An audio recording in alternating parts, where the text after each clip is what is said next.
Hello, hello, Pisces Collective. Ako po si James from James Tarot PH. Ito po ang inyong weekly reading for Feb 16 hanggang 22.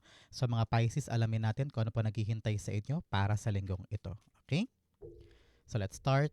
Inhale and exhale. Holy Spirit, Spirit Guides, ibigay natin kay Pisces ang mga mensaheng dapat nilang malaman para sa linggong ito. Siya nga pala, mag-i-start na tayo ng Pisces season starting ng February 19. Kaya advance birthday po sa inyong lahat. Happy, happy birthday. Sana magkaroon kayo ng magandang Pisces season coming in. Okay?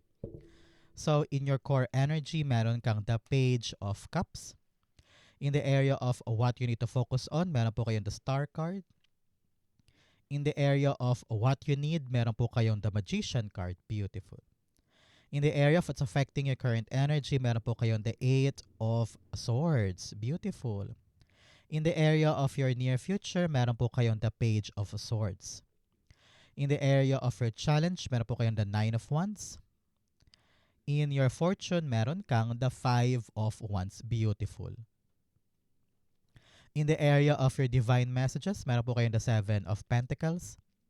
At ang outcome nyo po for the week, ito po yun. Mamaya sabay-sabay natin siyang bubuksan at the end. But first, mga mahal kong Pisces, thank you po muna sa inyong mga donations. Saka po sa mga hindi nag-i-skip ng ads. Nako, napakalaking tulong po niyan every time po na meron tayong libreng reading para po sa inyo. Okay po? Salamat din po sa bawat like and comment. Malaking tulong din po yan. Thank you po. So, in the background of your reading, meron kang the Ten of Pentacles. Wow, wow, wow. Kitang-kita ko dito, Pisces, panahon na para simulan mo yung mga goals mo na permanent. Especially now na papasok tayo sa season mo, no? Starting Feb 19, season mo na. So, happy, happy birthday. And here, parang magkakaroon ka ng matinding lakas ng loob na simulan na yung mga bagay na alam mong panahon na para magkaroon ng kabuluhan sa buhay mo. Example, you are now starting to build your own career or to try a new negosyo or balak mo na magpalit ng kobre kama or balak mo na magpalit ng hairstyle, mga ganyan. So, this is something na makabuluhan sa'yo at makatulong sa long-term gains mo. Example, para makabayad sa bills, magkaroon ng ipon, or provide for the future o para sa retirement. You are thinking long-term at panahon na to para simulan yan. Narinig ko dito, for many of you, you are now actually opening up. Parang meron kang binubuksan na malaking pagkakataon na talaga namang uulanin ka ng biyaya from now on. So congrats po. Okay? So clarify natin to with the card of the week. Meron kang trust. Trust your intuition, the universe guides you. Yes. Pagkatiwalaan mo ang sarili mo, ang intuition mo, ang pananalig mo, kung ano yung dapat mong gawin. Kung balak mo na bang simulan to ngayon, o bukas, o mamaya, you know what to do. And pagkatiwalaan mo yan. But now, since napakalapit ng yung intuition sa mga bagay na bubuin mo na pangmatagalan, napakagandang tandem nito para talagang makuha mo yung right path at talagang mga bagay na destined para sa'yo. So congrats po. Congrats. In your core energy, meron kang the Page of Cups. Okay. Si Page of Cups, kayo po tinatawag this week, Pisces, ng yung spirit guides na maging madiskarte. Maging creative ka daw. Maparaan. Makakahanap ka daw ng kakaibang way to make things happen, pero ganun pa rin daw ang resulta, maganda pa din. So, kung meron kang ginagawa ngayon, tapos parang feeling mo, ang hirap-hirap, nakakapagod, hindi ko magawa, kailangan mo daw maghanap ng ibang creative way or ibang diskarte nga para ito yung maganap. Kasi nakita ko dito, you have your own way. You have your own paraan na gagana lang para sa'yo eh. So, yun ang kailangan mong hanapin this week. Paano ko ba mahuhuli yung isda na nasa loob lang siya ng cup? Tingnan mo siya. Naghintay siya ng maraming paraan para makuhuli siya ng isda sa loob ng kanyang cup pero biglang dumating. So, malaking tulong dito, Pisces, yung iyong dedikasyon na maganap yung gusto mong maganap. At ang tanong dito, hanggang saan ba yung kaya mong gawin o ipag-focus or ilaan para yung gusto mo mangyari ay mangyari na at maging long-term siya. Okay? Clarify natin yan. The Page of Cups being clarified by you have the Ace of Wands. Yes, talagang magandang plano ang kailangan mo. Narinig ko na you need to be confident enough. Kasi kulang ka sa confidence eh. Kulang ka sa lakas ng loob na i-execute yung plano mo. Eh napakaganda pa man din daw ng plano mo. Pero parang naantala or wala kang ginagawa kasi nga parang wala kang believe sa sarili. Alam mo, Pisces, you're very intuitive, you're very sensitive, affectionate. Alam ko kaya mo to eh. You just need to really trust yourself. Your instinct. Alam mo to, ramdam mo to na kaya mo eh. So, believe in your intuition that you can make it and you can produce kung ano man tong planong to or idea na to para madala mo siya in your reality. Dati pangarap lang, idea lang, pero ngayon, nasa kamay na. Yun ang kailangan natin gawin ngayong linggong ito. Okay? So, Pisces, tanungin kita ngayon, ano ba tong inaasikaso mo na gusto mo nang magbunga agad-agad? Comment down below, i-manifest natin yan para mangyari na, okay? Sulat mo na sa baba, it will happen for you. In the area of what you need to focus on, meron po kayong the star card. Sabi dito, your spirit guides are asking you, Pisces, to really believe in your dreams. Believe in what you want to achieve. Kasi kung ngayon gusto mo tapos bukas ayaw mo na sa isang linggo na ulit, parang paandap-andap, lumalaylay, tumataas, lumalaylay, lalong tumatagal. So, kailangan dito hindi napapatid, hindi sumusuko, hindi bumibitaw. If this is your dream, kapitan mo. Okay? Sabi dito, walang ibang pwedeng magpalakas ng loob mo kundi sarili mo lang din. Kahit gaano katulungan ng paligid, kung ikaw mismo wala kang lakas ng loob, sayang to. So, now is the right time for you to really rewire your brain. Tell yourself na ito talaga ang pangarap ko, ito ang gusto ko. Pag-sumikapan ko siya hanggang sa maabot ko. Okay? Clarify natin yan. So Pisces, kamusta po ang weather sa inyo? Sa amin ay umuulan lagi, malamig, masakit sa buto na, no? Kamusta po ang weather sa inyong lugar? And how do you cope, no? Sa pagpasok sa trabaho or pang-araw-araw? Grabe. Star cards being clarified by the King of Pentacles. Yes. Alam mo, yung pangarap mo na yan, Pisces, ramdam ko dito na ano siya promising eh. Pwede mo siyang palaguin, tapos pwede siyang maging permanente sa buhay mo at maging secured. So sabi dito, wag mong sayangin yung chance na abutin siya kasi it can change your life for the better. Nakita ko dito na sometimes ang kailangan natin talaga hands-on. Nakatutok tayo, minamaster natin yung ating skills, pinapaalam natin yung ating um, kalakasan ng loob na maabot siya. Kasi you have what it takes eh. Kayang-kaya mo siyang kunin, kayang-kaya mo siyang harapin. At saka, lagi mo daw isipin na hindi dapat ako yung harang sa future ko. Hindi dapat ako ang harang sa pwede ko pang maabot. You can achieve your greatness. You can achieve this masterful and abundant energy sa pangarap mo. Pero kailangan talaga ngayon, practical ka, ready kang gumalaw, ready kang kumilos. You are really a doer this time. Okay, so claim it, have it, kayang-kaya mo yan. Sabi naman dito, kung ikaw talaga ay merong lakas ng loob na sumugal sa isang bagay, it will happen for you. Okay? In the area of what you need, meron kang the Magician card. Ang kailangan mo ngayon ay mag-start na. Okay? Yun po ang power ni Magician card. It's giving you a sign na parang, okay, now is the right time to start. Now is the right time to move. Now is the right time to step forward para sa mga bagay na gusto mong gawin. You have manifested this energy. You have manifested this goal. So, dahil paparating na siya sa'yo, na-magnetize mo na yung manifestation mo, kailangan mong patunayan kay universe na ready ka talagang humakbang. Okay? Sabi dito, you are prepared enough. Lahat ng tools, skills, kaya mo na. And you can now change your life for the better. Meron kang minamanifest na talagang pag-ulan ng pera sa buhay mo at malapit mo na yung makuha.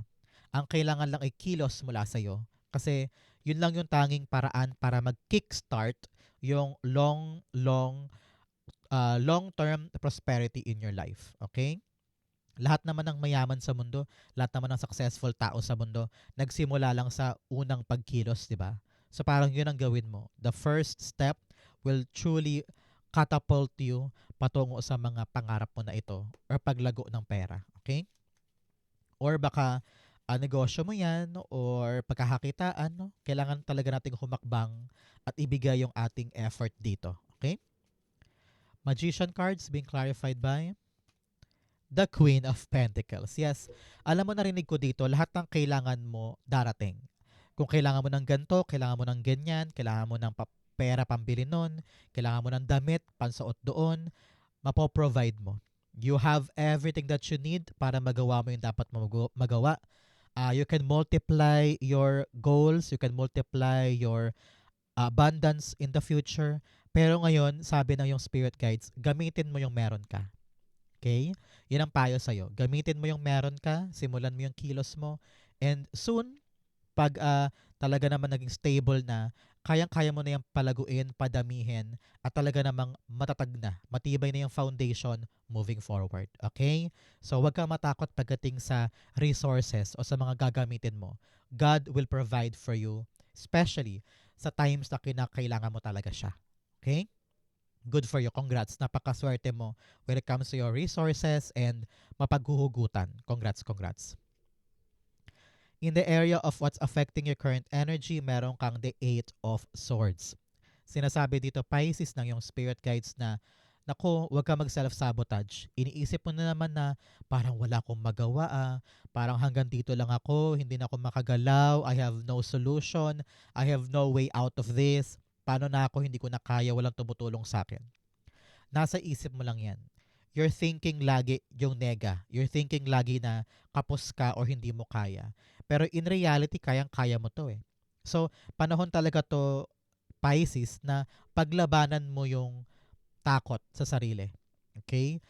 Yun lang talaga yung nagsisilbing harang para makuha mo tong new start and ma-harvest mo talaga tong pinag-focusan mo. Kasi kung lahi kang may takot na, ay baka hindi ko naman magawa, ay baka matalo lang ako dyan, ay baka masayang lang yung pera ko dyan, wag na, ay baka mag-fail lang ako, baka pagtawanan lang ako, wag na lang. So, you are actually limiting your own world. Ikaw mismo nagpapaliit sa mundo mo. Kaya, ngayon palayain ang sarili, you need to be brave and trust, no? Pagkatiwalaan mo si universe sa bawat hakbang mo. You don't need to find out everything all at once eh.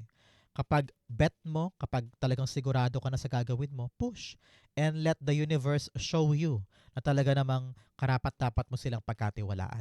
Okay? The Eight of Swords.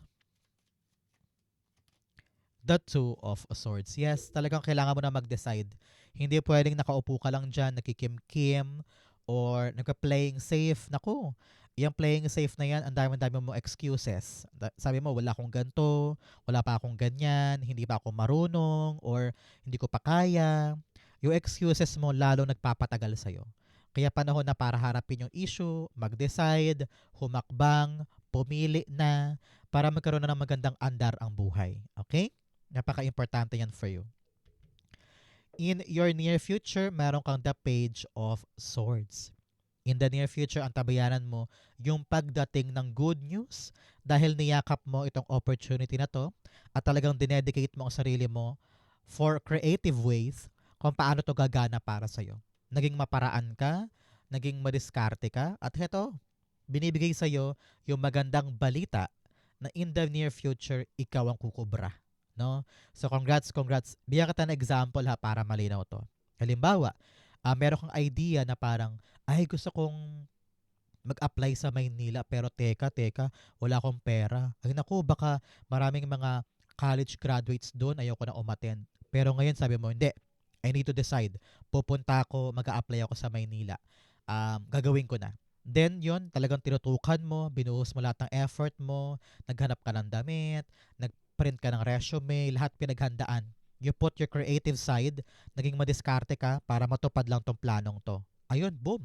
Nung nag-apply ka, sumugod ka kahit na marami kang takot, marami kang kaba, pero ginawa mo yung laban, dumiretso ka sa laban, you did your best, you gave it your all, ayun, makukuha mo yung matamis na resulta na parang yes, approve, yes, tanggap, yes, nakuha ka, parang ganon. So, parang ganon yung example. Antabayanan mo yung magandang balita na dulot ng mga ni-risk mo at nilaban mo sa buhay mo this time. Napakaganda ng near future mo. Antabayanan mo 11 days, 11 weeks, or 11 months ang pagdating ng magandang balitang yan. So, congrats po. Clarify natin. The Page of Swords being clarified by the Tower card. Yes, your life's gonna change soon, no? Kitang-kita ko dito yung pagbabago ng buhay mo dahil sumugal ka, dahil nilaban mo yung talagang pangarap mo at hindi ka nagpatalo sa mga takot at saka sa mga insecurities mo. Sabi nga, wala daw mapapala kung laging takot, kung laging umiiwas o masyado kang natuwa or naging kampante sa comfort zone na parang walang growth hindi ka na makahinga, 'di ba? So now that lumaban ka, kahit na marami kang mga dapat pang gawin, pero sabi mo, hindi, kaya ko to, susugod ako. Boom. It changed your life for the better. So congrats po. Congrats, congrats, congrats. In your challenge, meron kang self-sabotage and hidden desires. Sabi dito, meron ka dong mga pangarap, yung mga passion mo or mga gusto mong gawin na hindi mo nagagawa dahil marami kang sinasakripisyo or marami kang inuuna. Pero panahon na daw to para gawin mo. Example, pangarap mo makapag-zumba sa park or makapagbili ng makeup or makabili ng bagong damit or pangarap mo na makasali sa isang gantong contest, mga ganyan. Kung ano yung mga desire mo before na inisantabi mo, panahon na to para gawin mo siya. Nakita ko dito na papasiglahin ka nito at bibigyan ka niya ng bagong saysay sa buhay. Okay? You also have self-sabotage. Sabi dito, huwag isabotahe ang sarili. Okay? Ikaw ang humaharang sa mga potensyal mo. Lagi mo sinasabi na yung mga negative self-talk, tapos minsan tumatambay ka pa, imbes na gawin mo na, pinagpapaliban mo, o kaya meron kang fear of failure, kaya yung mga ginagawa mo ngayon, pinapaantala mo yung proseso kasi ayaw mo mag-fail, ayaw mong harapin yung outcome. Kaya lalong tumatagal. So please, Pisces, don't self-sabotage. Kakampi mo dapat ang sarili mo. Maging confident ka. Okay? In your challenge, meron kang the 9 of Wands. Sabi dito, huwag bibitaw, huwag susuko. Sa simula, mahirap yan. Syempre, mag-a-adjust ka, magiging flexible ka, aaralin mo, trial and error to no? Minsan, yung mga ginagawa natin, trial and error. Pero ganoon talaga We need to really push ourselves and trust the process, no? At soon, may kita mo din na kaya ko to, magagawa ko to. Hindi ko kailangan magmadali, hindi ko kailangan umurong. Kailangan ko patunayan na kaya ko siyang abutin hanggang dulo. So, give yourself a chance to recharge, magpahinga, matulog, pero kada gising mo, lalaban ka. Okay? Clarify natin yan. The 9 of Wands being clarified by, tumilapon, madami sila. The 9 of Wands being clarified by the 8 of Wands. Yes, focus lang daw tayo. Let's keep our eyes on the prize at ituloy-tuloy lang yung tamang direksyon. Alam ko na yung bagong ginagawa mo ay promising. Nakikita mo kung gaano siya kaganda at kahalaga para sa'yo. So, tutok lang daw tayo doon. Talagang dire-diretso tayo. Sa view, parang tinatawag pa na kumilos na mabilis, no? Parang meron ka daw, I don't know why, narinig ko parang ang bagal-bagal naman. Tagal-tagal mo naman gumalaw. Pero parang sabi dito, we need to really move forward and embrace something na talagang ayaw nating sukuan. So, bigyan mo yun ng chance. But here talaga namang tutok ka lang muna sa isang bagay. Alam ko na medyo maaring marami kang ginagawa, pero tutukan mo daw to para magkaroon ng magandang outcome. Okay? In your fortune, meron kang valiant courage, take action with passion. Yes, talaga namang kumilos ka daw na may tapang, with passion, with love, with uh, um, katapangan sa puso at sa isip. Kayang-kaya mo ipanalo to. Okay? You also have fellow travelers. Support is all around you. Yan. Huwag ka daw matakot kumilos. Huwag ka daw matakot na lumaban kasi may mga taong susuporta sa'yo at gagabay sa'yo along the way. Okay? Especially here, in your fortune, you have the Five of Wands. Kitang-kita ko dito yung takot mo dahil parang maraming mga taong nakapaligid, maraming mga titingin sa'yo kung pupunahin ka o lalaitin ka. Iniisip mo parang napakadaming kakompetensya, parang ang hirap-hirap naman sumabay, nakaka-pressure. So sabi dito, wag mo daw tignan yung mga nasa paligid mo. Don't compare yourself to others, lalo kang panghihinaan dyan. And then, just do your best. Kitang-kita ko dito na meron kang maipapanalo laban sa iba.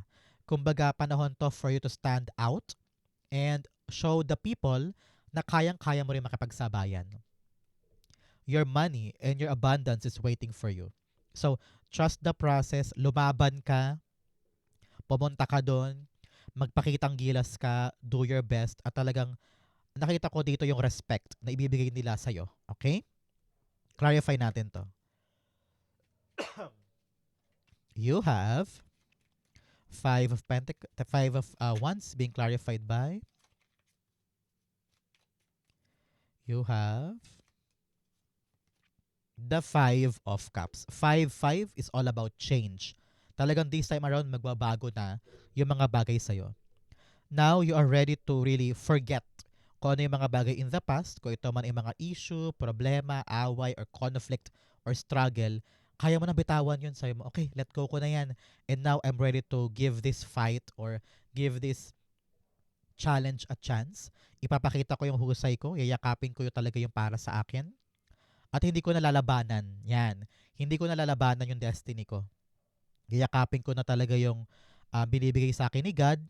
And now, I'm ready to really get on with the challenge. Ipapakita ko yung husay ko, yung galing ko. Hindi ako mag-give up. No? Ipapanalo ko ito. Good for you. Congrats, Pisces. Okay? Claim mo yan para sa'yo yan. In your divine messages, meron kang your commitment is being tested. Yes, tinetest ka lang talaga ng universe kung hanggang saan ang kaya mong gawin para magtagumpay dito. Kaya kailangan talaga focus, focus, focus. Diretso ka ng tingin, diretso ka ng aksyon. Huwag kang papadistract para magkaroon talaga ng positibong outcome para dito. You are good enough. Magaling ka, mahusay ka, kaya mo yan. Kaya wag magduda sa sarili. Okay? In your divine messages, meron kang the Seven of Pentacles. Ito ay napakagandang paalala para sa iyo, Pisces, to continue working hard kahit wala pang bunga or kahit wala pang nangyayari. Kasi things take time. Hindi lahat ng bagay instant, di ba? Hindi lahat ng bagay ay pagka ginawa mo agad, bukas makalawa meron na. Ito yung panahon to really ibuhos mo yung power mo, dedication, focus, attention sa mga gusto mong magbunga. Okay? At wag na wag bibitawan, wag mag-quit, wag maatat, no? At wag may irita. Daanan mo yung tamang proseso, hintayin magbunga, ilaan mo yung effort mo at attention dito, dedication, it will be good for you. Okay? Clarify natin. The Seven of Pentacles being clarified by the Hanged Man. Yes, sabi dito, sometimes yung mga delays, yung mga pagkaantala or pagkahinto, hindi yan totoong delay actually. Parang pine-prepare ka lang. So, sa tuwing nahihinto ka, sa tuwing parang walang nangyayari, ito yung pagkakataon for you to really recharge or re-evaluate your action or to improve your skills. Kapag merong mga paghinto o parang feeling mo walang gumagalaw, gamitin mo yung pagkakataon para pagtibayin, paghusayin, at i-improve ang sarili para lalong bumuti at lalong mahinog yung mga hinihintay. So, kapag naantala ka, Pisces, alamin natin, teka, kailangan hindi na ito maulit-ulit. I need to find the solution. So, huwag kang mawalan ng gana, patuloy kang mauhaw sa pagkatuto para magawa mo yung tamang gawin para ito yung magdire-diretso na para sa'yo. Okay? Good for you. Outcome mo yan, but first bigyan muna kita ng fortune cards. Meron kang bag, something important such as a new job or raise. I-claim mo to kung talaga naghahanap ka ng new job or pagtaas ng sweldo or pagtaas ng kita. This is for you. I-claim mo to. You also have time card, celebration, fun, and enjoyment. Wow. This week daw, meron kang enjoyment, fun, celebration, especially for those na aabutan ng birthday starting Feb 19, season mo na. So, congrats, happy birthday. Enjoy the celebration. Another message, you have January. Meron po ba kayong special occasion, Pisces, pag Enero? Halimbawa, birthday ni pinsan, birthday ng kapatid, or anniversary. Kung meron po, ibig sabihin this reading is for you. Pero kung wala naman po, meron po kayong milestone pagdating ng Enero. Okay? You also have Spear, heartache over what you no longer have. Yes, talaga namang you are moving on. You are moving forward. Talagang masakit yan. You're leaving something behind, pero parte kasi yan ng growth mo. Parte yan ng pag-angat mo. Kaya you need to understand na kailangan talagang i-let go yung dapat i-let go. Okay? So, ang outcome mo for Feb 16 to 22, meron kang the 9 of Swords. Meron kang 9-9 here. 9-9 is all about release. Pakawalan yung mga negative, pakawalan yung takot, pakawalan yung overthinking. Just do your best. Sometimes daw, namamroblema ka sa mga bagay na wala namang dahilan or wala namang rason. And ino-overthink mo yung outcome na hindi naman talaga mangyayari. So, release all of your doubts. Release all of your negativity. Just do your best. Be creative. Have fun. Enjoy the journey. At makikita mo na everything will fall into places. Okay? Sabi dito, huwag mo daw pahirapan ang sarili mo. Kung ano lang yung kaya, yun lang ang kaya. And let God trust the process, no? Let God do it for you. Pagkatiwalaan mo yung proseso, that everything will be fine. Okay? Clarify natin yan. The 9 of Swords being clarified by you have, tumilapon, marami. The 9 of Swords. You have the Page of Cups. Yes, enjoy the journey. Be curious, be playful, no? Panahon to really just, I don't know why. Parang narinig ko, wag daw dibdibin, wag daw masyadong seryosohin. Nakita ko dito na parang panahon to for you to enjoy what you're doing kesa laging pangunahan ng doubt or aligaga or taranta or negatively. Kapag kasi ine-enjoy mo daw yung proseso, nalulusaw lahat ng issue, nalulusaw lahat ng mga alalahanin, and mahugulat ka na lang nandyan na yung magandang bunga, di ba? So, enjoyin mo lang, don't overthink, kayang-kaya mo yan. And someday, sooner, you will realize na inuulang ka na ng biyaya dahil sa mga ginawa mo dito. So, talagang may malaking sorpresa, and your spirit guides are telling you na wag masyadong magpakaseryoso dyan, wag dibdibin, everything will be fine. Okay? So Pisces, yan po ang inyong Feb 16 to 22. Saan po kayo nakaresonate? Comment down below. Babasahin ko po yan. Thank you Holy Spirit, Spirit Guides for the clarity and messages na dapat malaman ng mga Pisces today. Thank you po for watching hanggang dulo. I love you. This has been James for James Tarot PH. God bless everybody.